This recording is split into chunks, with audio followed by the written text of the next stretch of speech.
Aku dan 3 temanku Dika, Sari, dan Budi suka mencari tantangan. Kami sering mencoba hal-hal gila, dari menjelajahi bangunan terbengkalai hingga menguji nyali di tempat angker. Malam itu, Dika mendapat ide yang lebih gila, mengunjungi rumah kosong di ujung desa yang terkenal berhantu. "Seriusan kita mau ke sana?"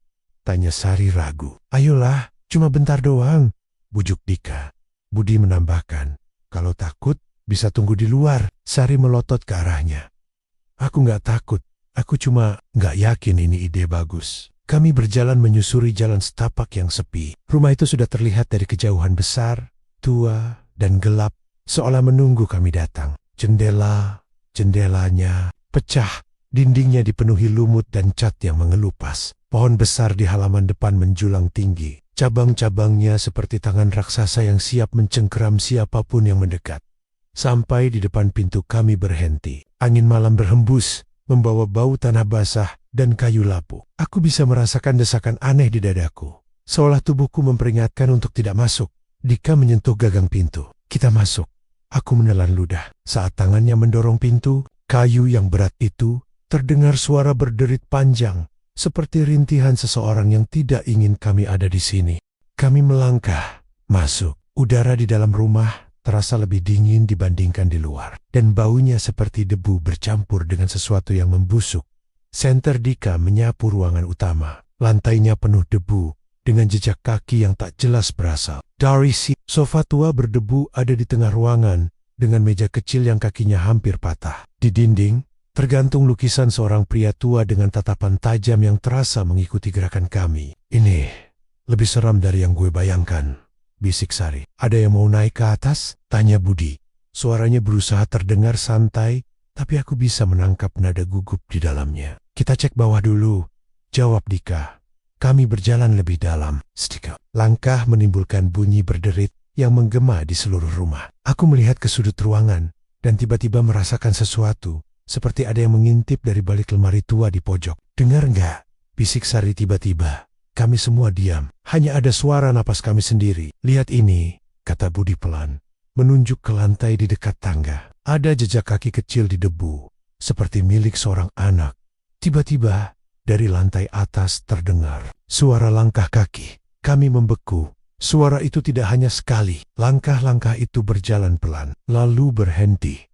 Dika menyorotkan senternya ke atas, tapi yang terlihat hanya kegelapan. "Ada orang di atas?" tanyaku dengan suara lirih. Tak ada yang menjawab. Kami saling pandang. "Haruskah kami tetap di sini atau pergi?" Dika menelan ludah, lalu melangkah lebih dekat ke tangga. "Mungkin tikus," bisiknya. Tapi aku bisa melihat dari cara dia menggenggam senter, bahwa dia tidak yakin. Sari menarik lenganku. "Kita pergi aja, tolong," katanya hampir menangis. Tapi sebelum aku sempat menjawab, sesuatu bergerak di atas tangga. Kami semua langsung mendongak. Ada sosok berdiri di ujung tangga. Samar-samar terlihat di kegelapan. Bayangan tinggi dengan tubuh kurus dan kepala miring ke satu sisi, seperti sedang mengamati kami. Ada orang." Budi tergap. Wajahnya pucat pasi. Aku ingin lari, tapi kakiku terasa seperti tertanam di lantai. Sosok itu tidak bergerak, hanya berdiri, diam, menatap kami. Tiba-tiba, terdengar suara tap, tap, tap, langkah kaki cepat, berlari menuruni tangga. Sori menjerit. Kami semua refleks mundur. Dika menyorotkan senter dengan panik, tapi tepat saat cahaya menyentuh tangga, sosok itu sudah menghilang. Tidak ada siapa di sana. Hanya tangga kosong yang berderit pelan, seolah sesuatu baru saja lewat. "Kita keluar sekarang juga," teriak Sari, menarik tanganku dengan gemetar. Tapi sebelum kami sempat melangkah ke pintu, suara berbisik terdengar di telinga kami. Suara lirih, menyelinap seperti angin. "Kalian tidak seharusnya di sini." Seketika, pintu utama yang tadi terbuka, pelan menutup sendiri dengan keras.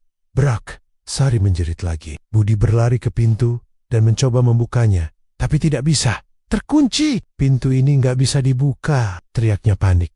Aku mundur ke tengah ruangan. Jantung berdebar kencang. Dika menyorotkan senter ke seluruh ruangan, mencari jalan keluar lain. Tapi sesuatu aneh terjadi. Cahaya senter mulai meredup, lalu mati total. "Jangan bercanda, Dik," seruku. "Ini bukan gue," balasnya cepat. Kini kami benar-benar dalam kegelapan. Aku bisa merasakan kehadiran sesuatu di sekeliling kami. Udara dingin, dan ada suara napas. Di dekat telingaku bukan napasku, bukan napas teman-temanku. Tiba-tiba, suara langkah kecil terdengar berlari di lantai atas. Lari ke dapur, teriak Dika. Kami bergegas ke arah belakang rumah, mencoba mencari pintu. Kellywood Lane. Tapi saat kami sampai di dapur, kami malah menemukan sesuatu yang jauh lebih buruk.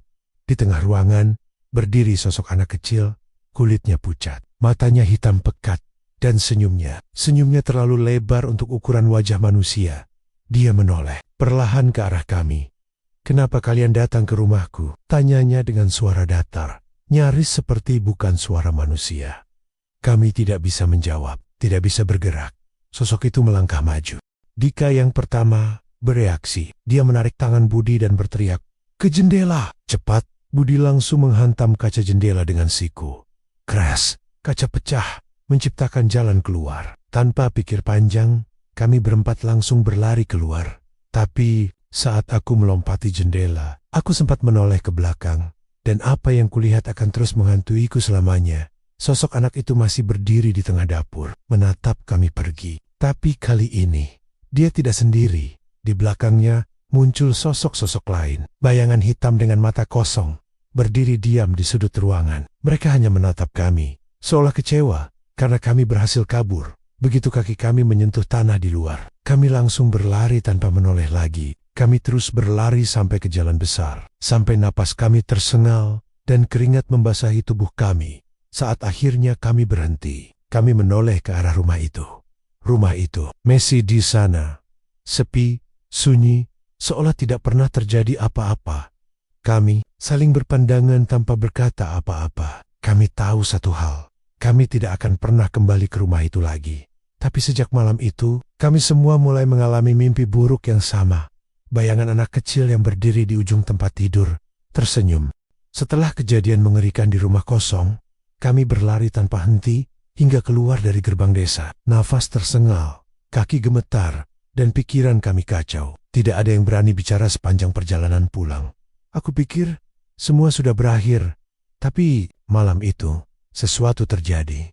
Saat aku berbaring di tempat tidur, aku mendengar suara berbisik di dekat telingaku. Suara serak dan asing.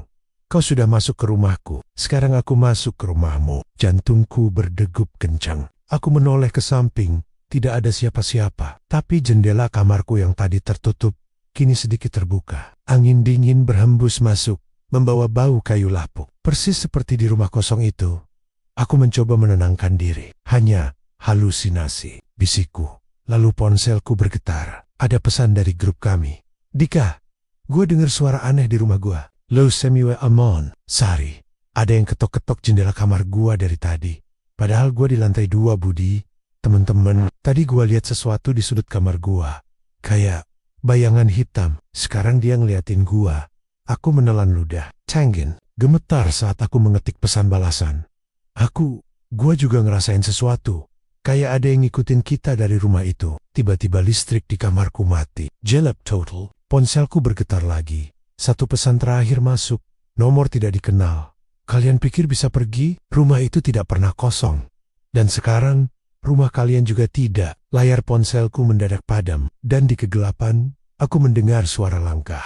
Kaki, tepat di belakangku. The end, atau justru baru saja dimulai.